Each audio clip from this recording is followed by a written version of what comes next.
It is such a pleasure to finally meet you. Brody, tell us who you are, tell us what you do. Yeah, so I live down by Stephenville, Texas. Doing the Texas red dirt scene down here. Been playing country music and since I was probably about 8 or 10 years old, and that's when I first picked up a guitar and was writing songs by probably 14. And there's some recordings somewhere that my mom has, and I hope that she has buried them. But of me singing some very early songs about homework sucks and I want to play football and I don't want to go to school and all this stuff. But so yeah, I kind of got started in music at a young age, and I've always had a passion for it. My grandpa, he is almost 80 years old, and he still plays about twice a month with his band, and he lives in Northwest Arkansas. And as a kid, I would go there and watch him and his band play, and that's kind of where I fell in love with country music. They were playing old school classic country, and I grew up listening to '90s country, and between the two of them, getting to watch him as a kid, I just wanted to be up on stage with him. That's all I could think about. That was the coolest thing to me. So And do you so used to play with him on stage? Do you ever go and do any shows with him? I did some shows with him last weekend. Yeah. I still try to get together with him once a year and play some music with him, just because that's kind of where it all started for me. And he's had some great bands over the years. Matter of fact, when he was closer to my age, him and his band actually backed like Roy Clark, Gene Watson, Wow. and I think they did Doug Stone dates, a few dates with Doug Stone. Yeah, so I mean they were a good band, and music kind of ran in the family with that. So right now you are parked in the Lowe's parking lot. Is that because you are on a radio tour right now? I'm not on a radio tour currently. I was last stop on with the radio was last Friday. We were in Ballinger, Texas, but now I've been on the road. A lot of people don't know this. I still currently I have a full-time job still. So I got a degree in college in construction science and management. So I work in the construction industry on top of doing music, and I'm grinding out. And anytime that I'm not at work, I'm on the road doing something for music. So Well, how do you balance tonight, that? I love coffee. I'm addicted to caffeine, and I get used to not sleeping very much. That's how you balance it. Yeah. Oh, no. Somebody asked me one time. They said, we were at a bar. It was just some guy. I don't know who it was. I haven't talked to him since. But we were talking about music and everything, and he said, "Oh, so you still have a day job?" And I said, "Yeah." And he said, "Oh, so like you're not? It's just like a hobby for you, and you're not committed to it?" I said, "No, I have a day job because I'm extremely committed to it." I said, I don't have a trust fund or a private investor or nothing. I've everything that I got to do. I mean, you know how expensive it can be on the road and trying to Oh, start a career in music. And so I go bust my butt during the week and pay my bills and save up with that money. And then every dime from that, I reinvest back into my music. And we're getting to the point now where we're getting really, really busy. And it's kind of, if Lord willing, if there's no more virus stuff and things keep going the way they're going, maybe later this year or next year, we can transition over into this full time. And that's the dream, right? That's what everybody wants to do. So I love it. That's awesome. Now you said that, so you've been playing a lot. I saw it on your schedule. You're going to be Texas, Oklahoma, Kansas. yes, ma'am. Tell us what touring's been like so far. It's been great. It has been awesome. It's been a little different ever since, kind of coming back after the whole Corona thing. But fortunately, Texas is very, very receptive of live music. And they were like the last people to shut down and honestly didn't shut down completely. And the first people to say, we're over it. Let's get live music rolling again. It's been great seeing, everybody out at shows and being on the road with the guys again. And I'm a small town kid. I love going to new small towns and checking out, mom and pop diners and seeing the old guys in the gas station, telling war stories. Like I just love experiencing new small towns in the South and the Midwest and everywhere we're playing. So it's cool to be out on the road and getting to do that again. Yeah, those are the most, I gotta say, those are the best people. I mean, it's just Oh, playing out in little country towns, and it's the best. absolutely. So what are some of your favorite moments like from touring? Have you had anything like unusual happen or We've had some interesting stuff that, uh, just like everybody has, you know. We've had our fair share of snafus or whatever. With we were going one time, and tire blows out, 80 mile an hour, and then you got to call up buddies and say, hey, is anybody in this area that has a van or something that can get us to the gig? I mean, everybody has stories like that. Um, but as far as anything crazy interesting, I can't think of anything off the top of my head, but I'm sure something will happen this week now that you brought it up. oh Thank you. no. No. So then what does your typical day look like? Then so your day during the week is much different than your weekend, of course. So tell us about both of those. Yeah. So typical day during the week. This is my schedule. So I'll wake up about 6 o'clock, and I'll drive an hour. And I live in Stephenville, and I work in Fort Worth. So that's about an hour and a half drive, depending on traffic. So I'll drive into Fort Worth for work. And by the time I get off of work and get back home, it's typically anywhere from 6 to 7, just depends. Uh, so once I get home, then the work starts. Then like early in the week. So what I'll do when we get off this call and I get home, I'm doing merch inventory. I'm going through and restocking merch and logging all my sales from the past weekend. It's tracking my expenses. I do a good job of my record keeping and receipts and income and expenses, and so that way I don't get screwed come tax time. But I do all that early in the week, and then I'm always on the horn booking gigs, doing my social media stuff, and I don't have a management team or anything. I got myself and like one other person that kind of does some part-time stuff for me. All the business side of things is me. And so during the week and the evenings, I'm working on the business end. That's kind of where we're lining up radio stuff. We're getting stuff set up like this, like you and me are doing. As well as, we've got some sponsorship and endorsement stuff that we're trying to nail down. We haven't got it nailed down yet, but we're working on that. Constantly writing new stuff. So yeah, all the business stuff happens during the week.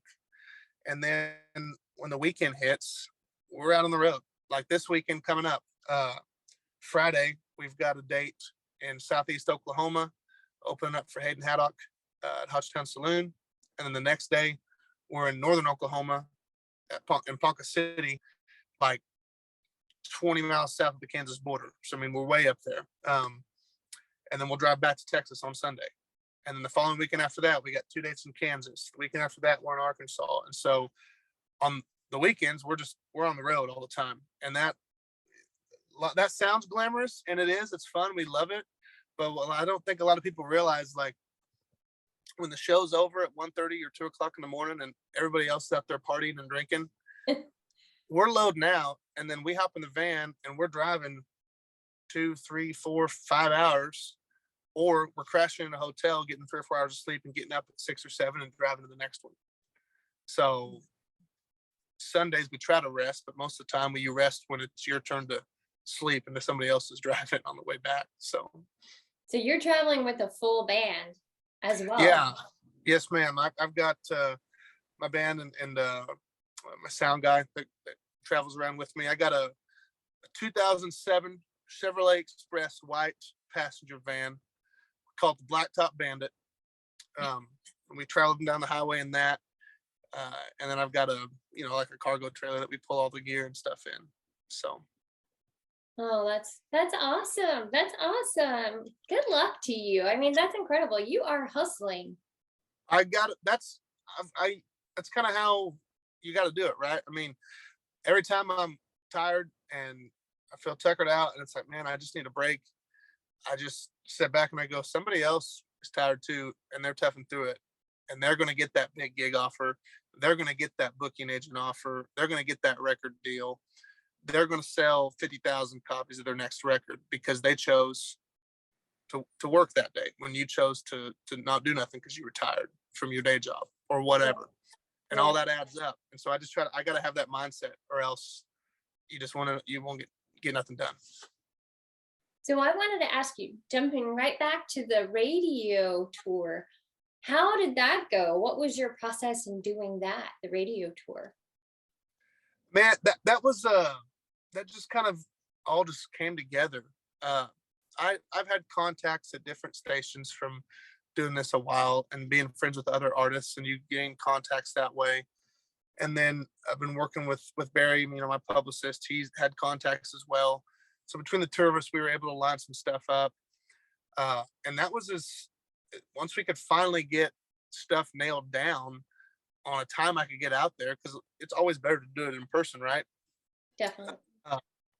It was just, hey man, can you be at this place at this time and do a radio interview? And I would hop in the van myself.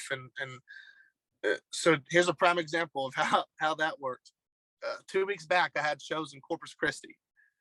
And so Friday morning, I had a radio interview in Kerrville, which is northwest of San Antonio, Texas. So from where I live to Kerrville is like 3.5 hours. So I got up at 5, drove to Kerrville, did the radio interview, drove to a Starbucks, worked remote at my job because I'm an estimator for a construction company. So worked remote at a Starbucks from like 9:30 to 1:30, got all my work done, and then hopped back in the van and drove down to Corpus, which was another 4 hours, played the show. And that's a lot of times what happens when I do radio stuff. So literally 16 hours in a row, like you're going. Going. Wow. So try to fit everything in we can. So tell us about your new music. You just released a new album. Yes, ma'am. We just put out our debut record, self-titled, just Brody Caster, on March 4th. So it's been out a few weeks now.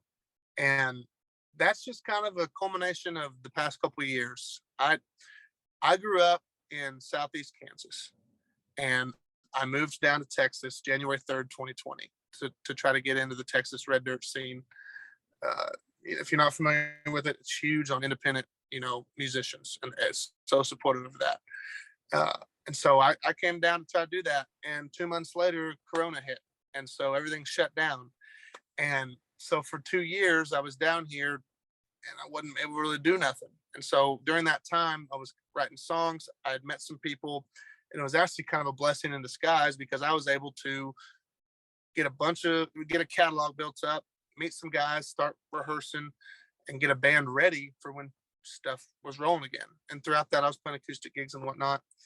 And so we got into the studio, and originally I was just going to do like an EP or a few singles, because I was like, man, I just want to get something out. It's the first time doing anything. I'm new, and had got hooked up with a producer that I had liked, and he believed in me. And so we do a few songs and we take it to a distributor, and they're like, man, we love the music, but I don't like your project. And I was like, what do you mean, man? And he goes, you got 5 songs here on an EP, and you're saying you want to release like a single a month and as promo up for the EP release. And so when you finally release the EP, you're going to give them 2 more songs. It's going to fall on dead ears. 7 songs is the album limit. If you went and did 2 more songs, you could make this an album and we could market it completely different. So I was like, all right. I didn't have the money for it. And so I pulled my credit card out and said, we're going to go into credit card debt, baby, because that sounds like a good idea. And so we did a couple more songs, and we put we had 7 total, which is the minimum requirement for a record. And then we were able to market it as my debut album. And they were just songs that I tried to get a good variety on there. Because as a fan of music, I'm all sorts of different moods. There's times when I feel like honky tonking and 2-stepping and just kind of going out and raising hell. And there's times that I just want to hear a nice melody and almost like a commercial radio friendly type thing. Also a big fan of ballads and storytelling. And so I just tried to do that and have a good combination. It all boils back to just country music. It's authentic, all the songs in there are songs that I wrote. And I don't try to write about stuff I don't know about because I just ain't any good at it. So we're really happy with the way it turned out. And the very first song on the record, a song called Vernon's Roadhouse, that's my favorite on the record. We actually shot a music video for it. We're going to put that out in a couple weeks, but that's about all the crappy and sketchy gigs you play on the way up, chasing this dream. I mean, I can't tell you how many times we've been playing or sound checking. It's like 5 o'clock and somebody says, "Hey, turn that crap down. I'm trying to watch the game." I'm like, "Man, it's you, me, and the bartender in here. Like, chill for a minute, dude." People, you walk into a venue, give them a business card and a CD, and they throw it in the trash in front of your face. I mean, you name it. We've had all that happen, and that gets discouraging, right? And so that song's kind of like just a stick it to the man type song, like, and so it's a cool song. It goes over well at the live shows. It's rocking. Everybody loves it, and so we're excited to get the music video out for it. I love it. I heard one of your songs. I don't recall which one it was now, but you had it on Instagram and on Facebook, and it actually was you had the steel guitar in there. Oh yeah. And oh yeah, just love that vibe. Love your sound. Thank you. Fantastic. Yeah, we got steel guitar, fiddle. I mean, it's like I said, I grew up on 90s country, and so there's a 90s flair to it. But we're also mixed in with this Texas red dirt kind of southern rock and roll type thing. Yeah. It's gritty, it's raw, but it's not like produced badly. It's hard to explain. You just gotta listen to it, I guess. I don't know. Yeah. I love it. So then who would you say then are your influences? Alan Jackson. That's my favorite of all time. That's why I got this mustache and mullet going on. Trying to bring that back. I love Alan Jackson. Grew up listening to Brooks and Dunn, and some interesting influences a lot of people would never think looking at me. Huge fan of the Beach Boys and Sam Cooke, Dion and the Belmonts, like some of that oldies and soul type stuff. Mm-hmm. And it's funny. I'm a musician, right? So I make money playing music and selling music. And even though you can't really sell music nowadays, but I grew up listening to CDs that my dad would have made. And come to find out now, they were all pirated CDs. They were illegal. And that's what I grew up and fell in love with music to. He'd take a list of songs to a buddy at work and say, "Hey, can you burn me a CD of these? I like these tunes." And he's like, "Yeah." It's just like, "Dad, come on, man." But now it's just free, pretty much. Yeah, I know. Yeah, well, back then iTunes wasn't. I don't know when iTunes was founded, but it wasn't a thing yet. You still bought records or CDs when I was a kid. You don't anymore, though. You don't anymore. No, unfortunately. And then CDs, it's like, well, how do you do with your CDs? Because a lot of people, they don't have CD players in their cars anymore, and there's not really, everything's just streaming. I mean, we still did a run of physical CDs for this record, just because, if for not anything else, just because I wanted to.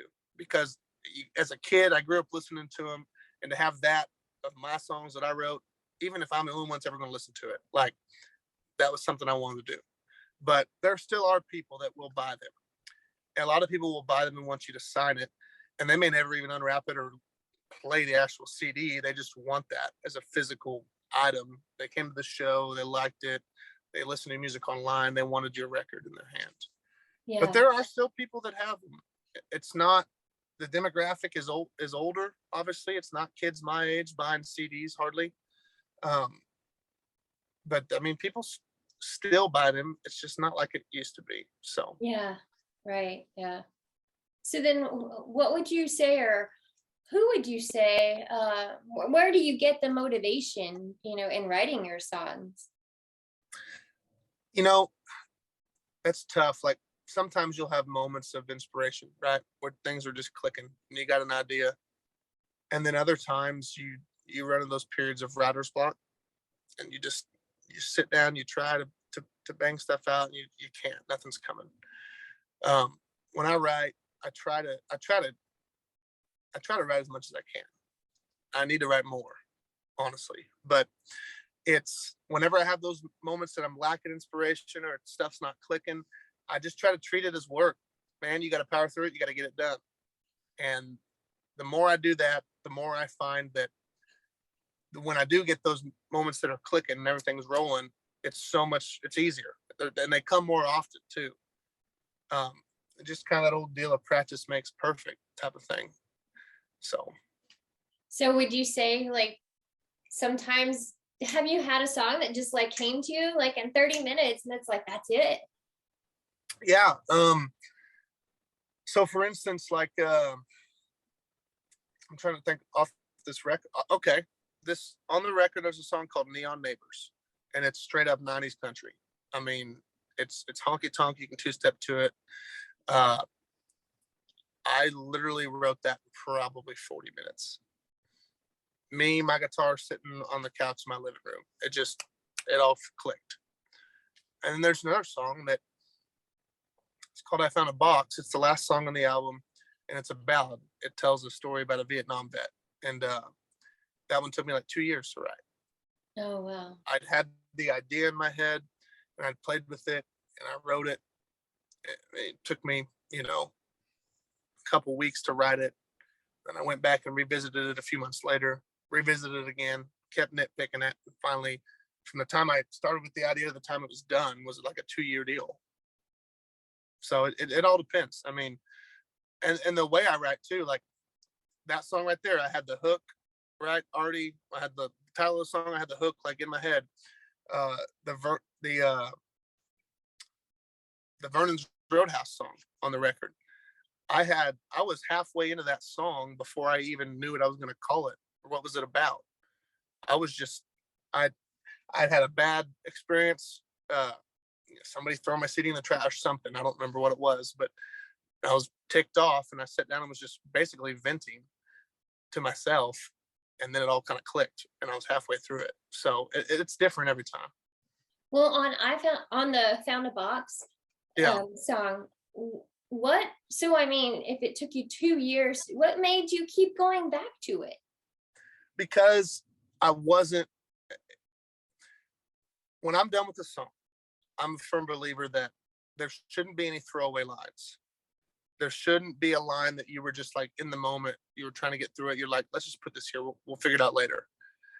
Every line, every word in that song should hit you, and just, you know how when you listen to a song and you get to the hook and you're like, oh, like that's a good hook, or that's interesting. Yeah. The whole thing should be like that. Every line, every phrase, every verse should feel like that. That's the way I look at it. And it should be conversational.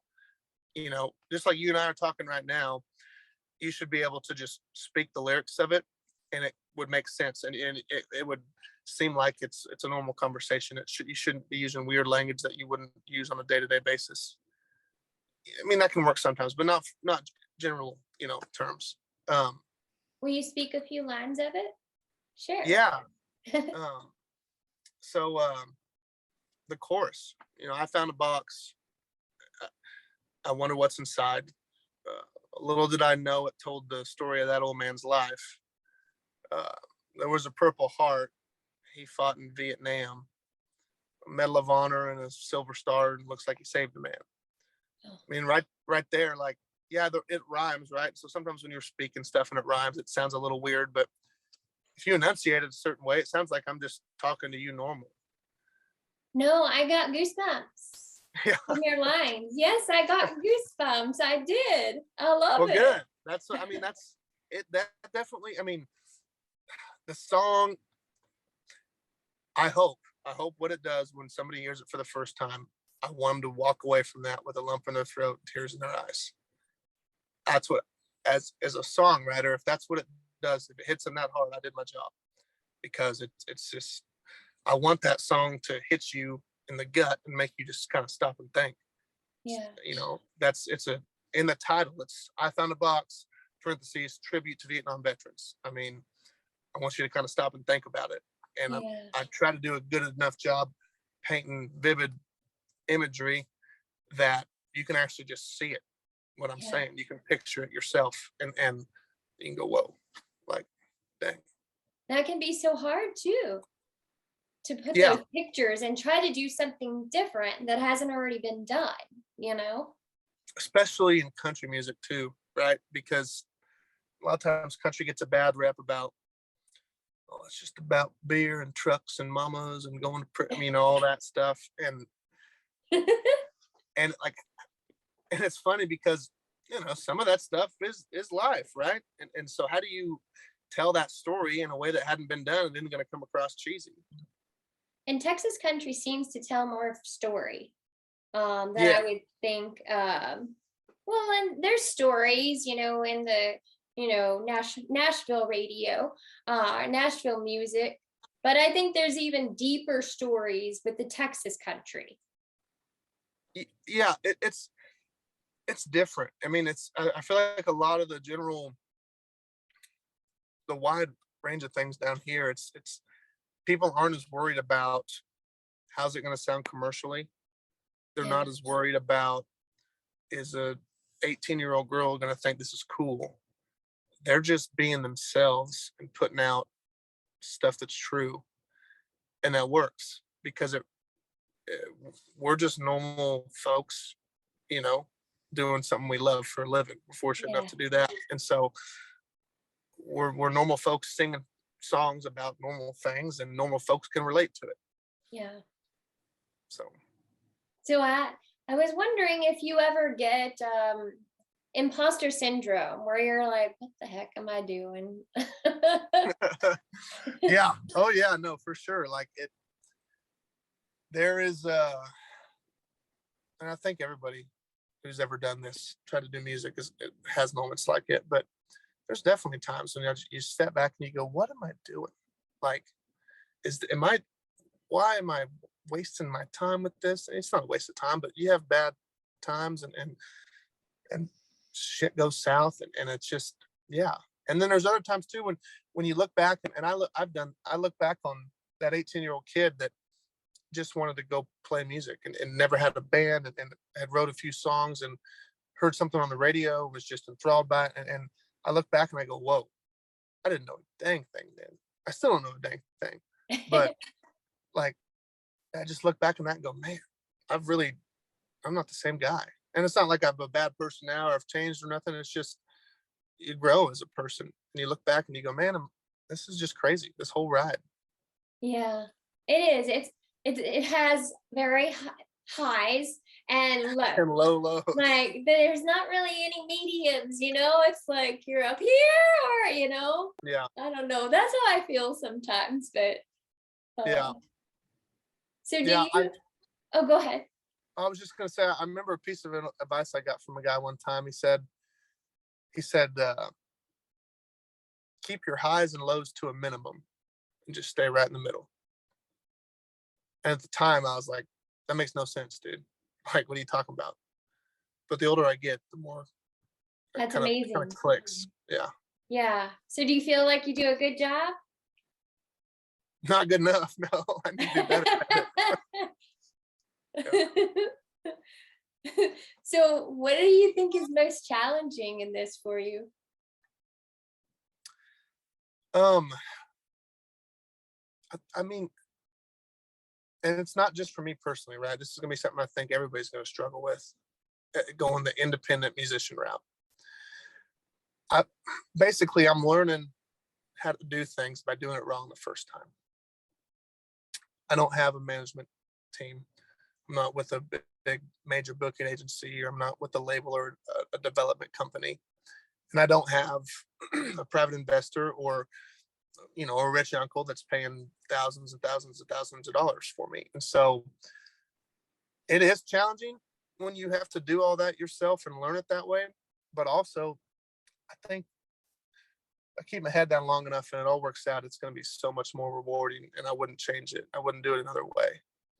I'm learning that this is a tough, rough industry, and and it spits you up and chews you out pretty quick. And if you don't keep your wits about you, and you'll look back in 5 years and go, who the heck am I? This isn't me. Not as an artist, not even as a person. And I've heard that as a kid, and it's like, man, I don't know what you're talking about. Like, I just want to play country music. I don't care about all that. And it's a game you got to play. And but I'm happy to play it, right? And I'm happy to grind it out. But it's an expensive industry to try to get into. I'm learning that. Yeah. About the time you think you have something figured out, it's like, well, how the heck did so and so do that? Oh, well, he promoted this or that. Whoa, how'd that work? How much did that cost him? Oh, another 10 grand, another 15 grand. It's like, geez, when's it end? So yeah. No, I totally agree with you on that. I think another reason you do this is because it's in your heart. Like, you have to have it. Yeah, it has to be there, right? Because if you're doing it for the money, don't. Like, if I had to give a piece of advice to a 17-year-old kid that was wide-eyed and wanted to play country music for a living, you better be content with playing on a bar stool in a bar for the rest of your life, singing cover songs. And you have to absolutely love it. Because if you don't, if that doesn't sound fun to you, don't do it, dude, because you're going to do that for a long time. And if you're fortunate enough and you meet the right people and things start rolling and you get lucky enough, you can get out of that and do some even cooler stuff. But you have to love, you got to eat, sleep, and breathe this. If you get constantly like, I don't feel like doing it this week, or I'll write next week, or I don't know, I don't feel like hopping on social media tonight or booking any gigs. I'd rather watch the ball game. It's going to be a long road, dude. Yeah. I love it. So what do you want listeners to know about you and your path?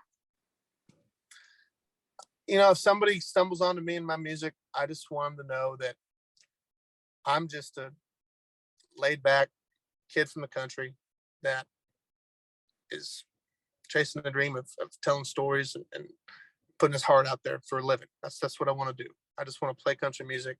When I'm on stage, literally, it is a drug. I can have the worst day, and when I step on stage for 90 minutes, it's all gone.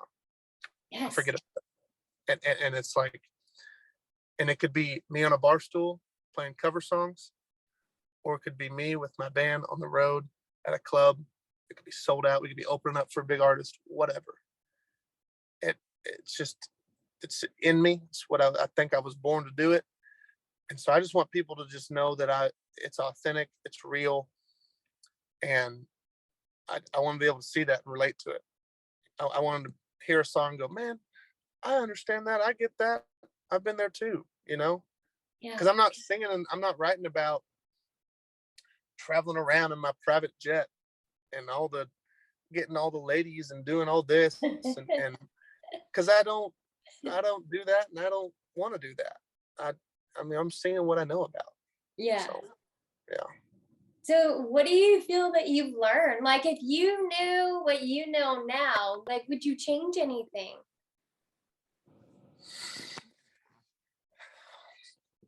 Man, that's a tough question. I don't know if I would, because